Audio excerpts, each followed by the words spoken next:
بسم اللہ الرحمن الرحیم۔ اسلام میرے آقا و مولا صلی اللہ تعالی علیہ وآلہ وسلم کا لایا ہوا وہ دین متین ہے جس میں انسان کے لیے ہم وقت دنیاوی اور اخروی سعادتیں موجود ہیں۔ انسان کی کامیابی کا دار و مدار ایمان کے ساتھ اچھے اعمال پر ہے قیامت کے دن۔ اچھے اعمال جس طرح انسان کو اپنے لیے اس کے بہتر ہیں، اسی طرح اگر وہ اچھے اعمال کسی اور کو بھیجے گا تو اس کے لیے بھی مغفرت اور بخشش کا سبب بن سکتے ہیں، اور اسی چیز کو ایصال ثواب کہا جاتا ہے۔ ایصال ثواب سے مراد ایک شخص کا نیک اور صالح عمل کسی دوسرے کو پہنچائے، اور جمہور امت مسلمہ کے نزدیک ایک شخص کا نیک صالح عمل کسی دوسرا شخص کو، چاہے وہ زندہ ہو یا مردہ ہو، اس کو پہنچانا درست اور جائز عمل ہے، خواہ وہ نماز ہو، خواہ وہ روزے ہوں، خواہ وہ تلاوت کلام پاک ہو، خواہ حج اور عمرہ کرنا ہو، تمام تر چیزیں دوسرے شخص کو پہنچانا یہ درست اور جائز عمل ہے۔ لہٰذا شریعت اسلامیہ کے اندر ایک شخص کا نیک عمل، اچھا کام دوسرے کو فائدہ پہنچا سکتا ہے۔ ایک شخص کی دعا دوسرے کی بخشش کا ذریعہ بن سکتی ہے، تو شریعت اسلامیہ کے اندر یہ جائز ہے، اور قرآن مجید فرقان حمید میں ان آیات مقدسہ کے ساتھ اس امر کا، اس کام کا حکم ارشاد فرمایا۔ اللہ تبارک و تعالی جل جلالہ نے سورۃ حشر کے اندر یہ حکم ارشاد فرمایا، والذین جاءوا من بعدہم یقولون ربنا اغفر لنا، وہ لوگ جو ایمان لائے پھر ان کے بعد ان کی اور اولاد آئی، ان کو کیا کرنا چاہیے؟ یقولون، وہ یہ کہا کرتے ہیں، ربنا اغفر لنا، اے پروردگار ہماری بھی بخشش فرما، ربنا اغفر لنا ولاخواننا الذین سبقونا بالایمان، اور ان لوگوں کی بھی بخشش فرما جو ہم سے ماقبل ایمان کے ساتھ تشریف لے گئے۔ اس آیات مقدسہ کے اندر اللہ تبارک و تعالی جل جلالہ نے یہی حکم ارشاد فرمایا کہ جو آپ سے ماقبل پہلے مسلمان فوت ہو چکے ہیں، آپ ان کے لیے دعائے مغفرت فرمائیں، کہ آپ کی ان کے لیے دعا کرنا فائدہ مند ہے۔ اس لیے تو اللہ تبارک و تعالی جل جلالہ نے اپنی لا ریب کتاب کے اندر اس چیز کا حکم ارشاد فرمایا۔ اس طرح نبی پاک صلی اللہ علیہ وسلم کی مختلف احادیث مبارکہ، صحابہ کرام رضوان اللہ تعالی مجمعین اور اسلاف کے عمل سے یہ بات ثبوت کو پہنچی کہ ایصال ثواب کرنا ایک جائز عمل ہے۔ اسلاف کے اس عمل سے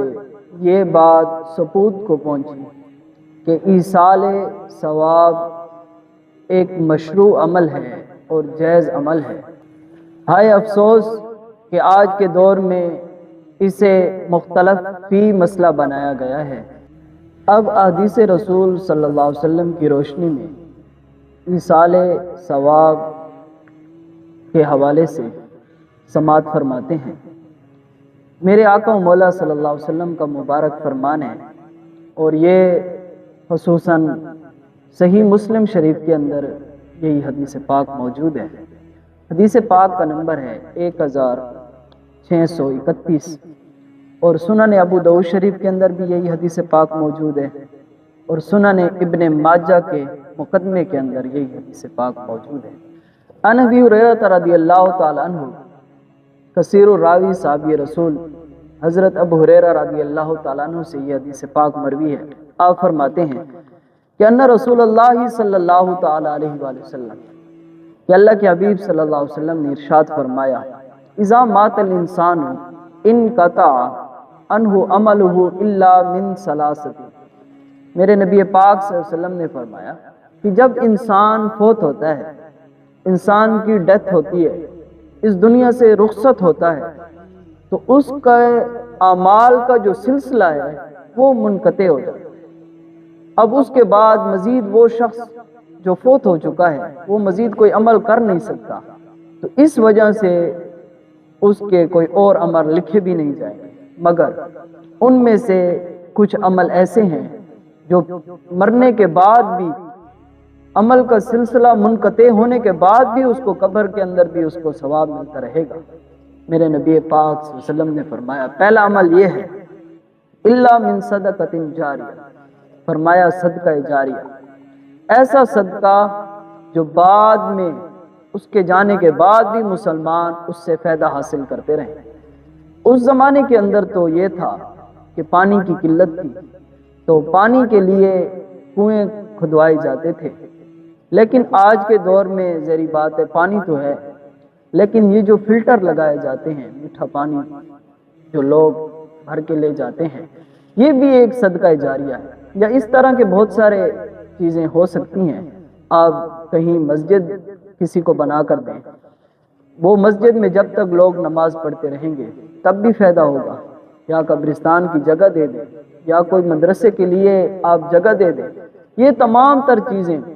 جو انسان کے فوت ہو جانے کے بعد بھی اس کے لیے فائدہ مند ہو یا دوسرے لوگ اس سے فائدہ حاصل کرتے رہیں، میرے نبی پاک صلی اللہ علیہ وسلم نے فرمایا مرنے والے شخص کو اس کا ثواب قبر کے اندر بھی ملتا رہے گا۔ آگے میرے نبی پاک صلی اللہ علیہ وسلم نے فرمایا کہ او علم ينتفع به، فرمایا کہ ایسا علم یا ایسی چیز کہ اس کے بعد بھی آنے والے لوگ اس سے فائدہ حاصل کرتے رہیں، یہ بھی صدقہ جاریہ ہے۔ اگر آپ نے کسی کو نماز سکھا دی یا قرآن پاک سکھا دیا، وہ جب تک وہ پڑھتا رہے گا تو آپ کو اس کا قبر کے اندر فائدہ حاصل ہوتا رہے گا۔ یا اگر آپ نے کچھ کتابیں لکھی ہیں، آپ کی کتابیں بعد میں لوگ پڑھتے رہیں گے تو آپ کو قبر کے اندر اس کا بھی فائدہ حاصل ہوتا رہے گا۔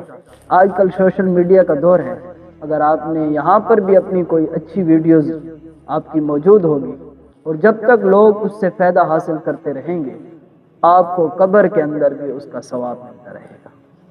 آگے میرے نبی پاک صلی اللہ علیہ وسلم نے فرمایا او ولد صالح یدعو لہ، فرمایا کہ اس کے جو نیک اولاد وہ پیچھے چھوڑ کر جائے گا وہ اس کے لیے دعا کرتے رہیں گے، تو مرنے والے شخص کو قبر کے اندر بھی اس کا فائدہ حاصل ہوتا رہے گا۔ امام بخاری رحمۃ اللہ تعالی علیہ نے اسی حدیث پاک کے تحت ایک اور حدیث مبارکہ لائی ہے اپنی کتاب آداب مفرد کے اندر۔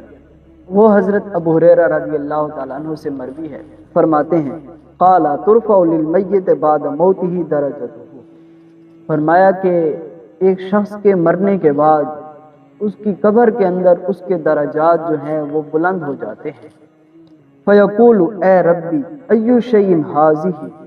وہ اپنے پروردگار سے پوچھتا ہے کہ اے میرے مولا، اے رب العالمین، یہ کیا وجہ ہے کہ میرے درجات جو ہیں وہ بلند ہو گئے ہیں؟ تو اللہ تبارک و تعالی جل جلالہ حکم فرماتے ہیں وَلَدُكَ اسْتَغْفَرَ لَكَ، اللہ تبارک و تعالی کی طرف سے حکم ہوتا ہے کہ یہ تیرے بیٹے تیری اولاد میں سے انہوں نے تیرے لیے استغفار کیا ہے، اس وجہ سے تیرے جو ہیں درجات وہ بلند ہو چکے۔ گویا کہ ایک بندے کے فوت ہو جانے کے بعد اس کی اولاد اس کے لیے استغفار کرے تو اس حدیث پاک کے تحت بات کلیئر ہو گئی کہ قبر میں جانے کے بعد بھی اس میت کو اس کی گھر کی طرف سے یا جو بھی اس کے لیے بھیجے ایصال کرے، کچھ نیک عمل، کچھ استغفار، قرآن مجید، فرقان، قبر کے اندر بھی اس کو ثواب پہنچتا ہے۔